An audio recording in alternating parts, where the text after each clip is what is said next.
الله تعالى وبركاته وعن وناكسن داوديال idin lahaantiinba ku soo dhawaada warkeeni maalin laha waad kala socon jirteen multimedia warkana waxa idin la socodsiinaysaa anigoo ah Nimcad iyo Maxamed waa maalin Isniina 18 January 2021 qodobada ugu doorka ran warkeena maantana waxa kamid ah wasiirka wasaaradda warfaafinta ee dalka Soomaaliya oo booqday jidka isku xidhaya Muqdisho iyo Afgooye in ka badan 4600 oo rasaas ah oo loo waday dhanka Bahardar oo gacanta lagu dhigay wafdi ballaaran oo horkacaya madaxweynaha dawladda deegaanka Soomaalida oo safar shaqo ugu anbabaxay dhanka gobolada Jarar iyo Qorraxay imika iyo haatan ku soo dhawaada daawadayaal qodobadan iyo qodobo kale oo faahfaahsan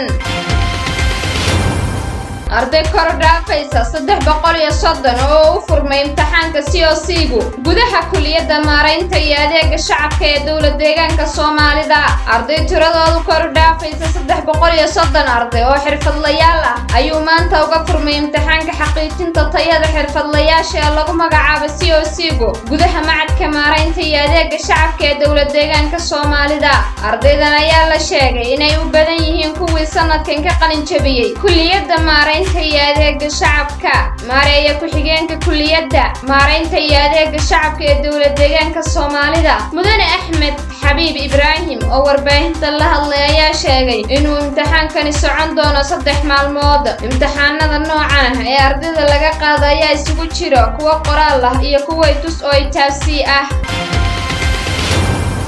wafdi ballaaran oo horkacayo madaxweynaha dawladda deegaanka Soomaalida oo safar shaqo ugu anbabaxay dhanka gobolada Jarar iyo Qorraxay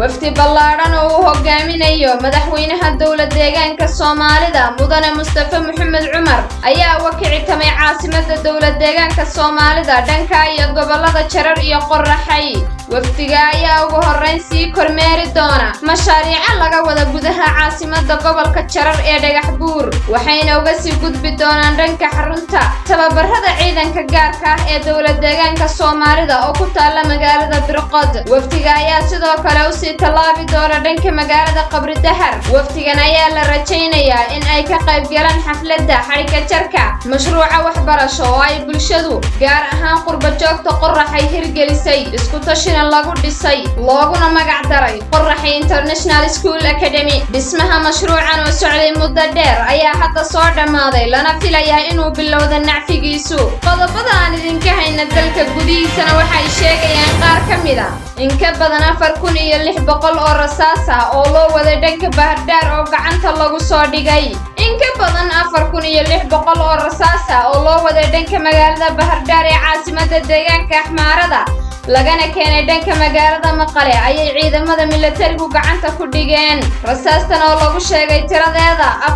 4615 xabadood oo uu siday baabuur nooca xamuulka ah ayaa lagu qabtay Kaylaaga Waldiyo baabuurkan ayaa ka yimid dhanka magaalada Maqale una jeeday dhanka magaalada Bahardar afar qof oo laga shakiyay inay rasaasta gudbiyeen xabsiga ayaa loo taxaabay baaritaan ayaana ku socda sida ay sheegtay jariidada DC Standard in ka badan 1600 oo rasaas ah ayaa lagu qabtay Kaylaaga Waldiyo muddo ka yar isbuuc qodobka ugu dambeeya warkeena maanta oo idinka hayna dalka dibadiisana wasiirka wasaaradda warfaafinta ee dalka Soomaaliya oo booqday jidka isku xidhaya Muqdisho iyo Afgooye wasiirka wasaaradda warfaafinta dalka Soomaaliya Mudane Cismaan Abubakar Dube ayaa booqasho hawleed ku gaaray jidka isku xidhaya caasimadda dalka iyo magaalada Afgooye wasiirka ayaa sheegay in 28 kiiloomitir la sameeyay jidkan sidoo kale wasiirka ayaa sheegay in ballarka jidkan ahaan jiray 6 mitir eegana uu yahay 28 mitir taas oo ka dhigaysa jidka ugu ballaaran ee dalka oo dhan waa sida uu wasiirku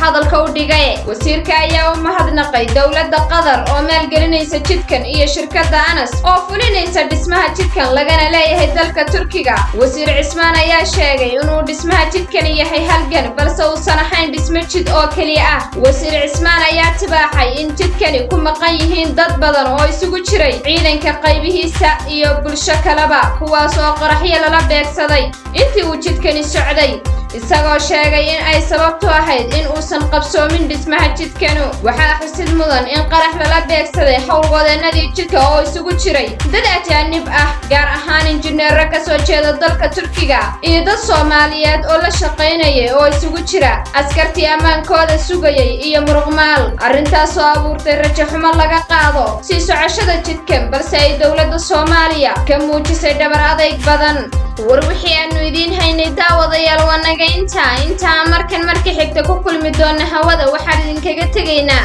assalaamu calaykum waraxmatullaahi tacaala wabarakaatuh.